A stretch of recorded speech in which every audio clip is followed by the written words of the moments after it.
Bonjour à tous, bienvenue sur notre projet Science Factor. Nous sommes l'équipe Greenwater et notre chef d'équipe est Célia. Yo. Il y a également Giovanni, Salut. Timothée, Salut à tous.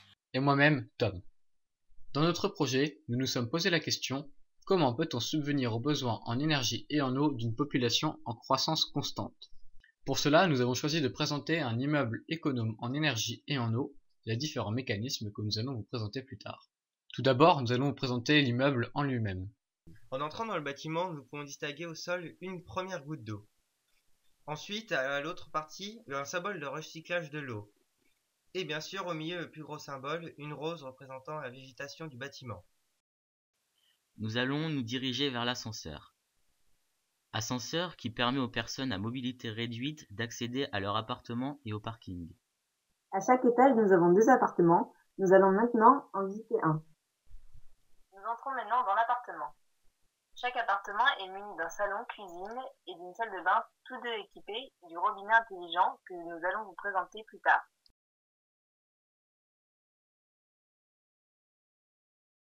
Les toilettes sont reliées au système de récupération d'eau de pluie. Les appartements sont composés d'une chambre. Il y a également une belle vue depuis la terrasse. Tous les balcons sont exposés au sud, à l'est ou à l'ouest pour favoriser un ensoleillement permanent. Nous arrivons désormais dans les plantations du sous-sol. Les plantations sont arrosées par compte-gouttes, ce qui permet d'économiser l'eau. Le compte-gouttes consiste à arroser les plantes goutte à goutte pour ne pas gaspiller de l'eau, comme dans l'arrosage des champs par exemple. Pour accéder au toit, nous prenons l'ascenseur, mais nous pourrions très bien prendre les escaliers. Pour suivre la continuité de nos cultures au compte-gouttes, nous avons réalisé une ferme située au toit de notre immeuble. Il y a 2 enclos, un avec les vaches et les cochons et un second avec les lapins et les poules.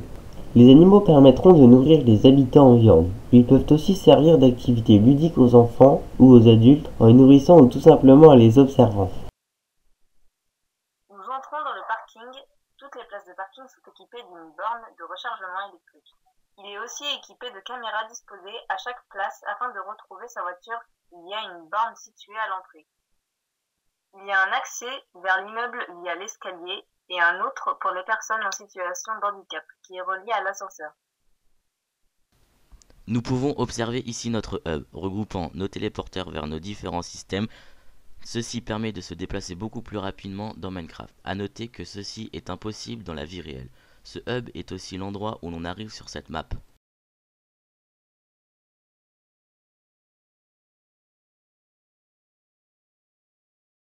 L'innovation principale de notre projet est un robinet intelligent qui ne laisse passer l'eau que à la température demandée. Il redirige l'eau qui n'est pas à la bonne température dans un double tuyau installé à l'intérieur préalablement. Nous allons vous en faire la démonstration. Alors, nous souhaitons de l'eau froide. Nous actionnons ce levier. Donc, l'eau coule et elle est froide. Maintenant, nous souhaitons de l'eau chaude. Nous actionnons le levier eau chaude, puis nous actionnons l'eau.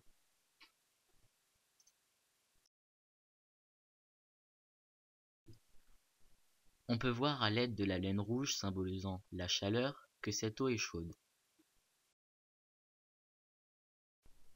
Maintenant, nous allons voir le mécanisme.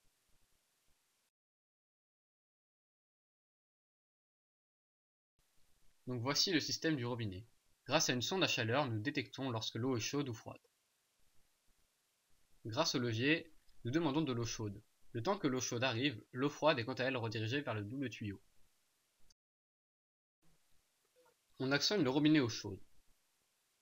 La sonde détecte la chaleur représentée par la laine rouge. Elle envoie un signal aux trappes de fermeture du robinet pour que celle-ci s'ouvre.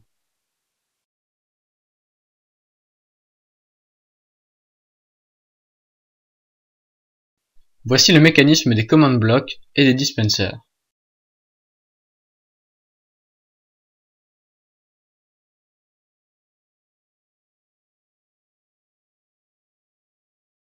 Si on demande de l'eau chaude mais que rien ne sort, le problème pourrait venir de la sonde à chaleur, mais aussi du fait que le chauffe-eau est peut-être vide. Pour remédier à ce problème, nous avons inventé un système permettant d'envoyer une notification à un smartphone et de rouvrir le système pour laisser passer l'eau. Nous allons vous en faire la démonstration.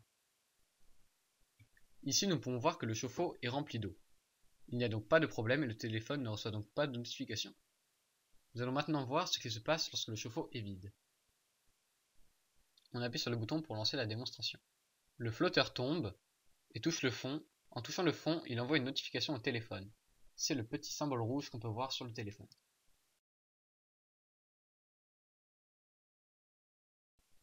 Nous allons voir maintenant l'intérieur du chauffe-eau. Dans le chauffe-eau, nous voyons la résistance, mais aussi les plaques de pression sur lesquelles le flotteur appuie lorsque le chauffe-eau est vide. En appuyant sur les plaques, celle-ci envoie une notification au téléphone et rouvre le système.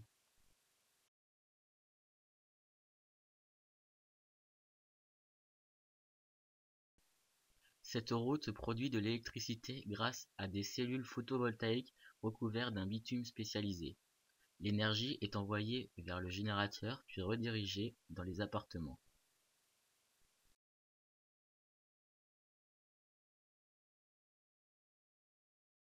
Dans notre bâtiment, nous utilisons l'isolation par extérieur. C'est d'ailleurs la meilleure méthode d'isolation actuellement. Nous pouvons utiliser du foin ou bien de la laine, ce qui est totalement écologique et renouvelable si leur production a été réalisée écologiquement.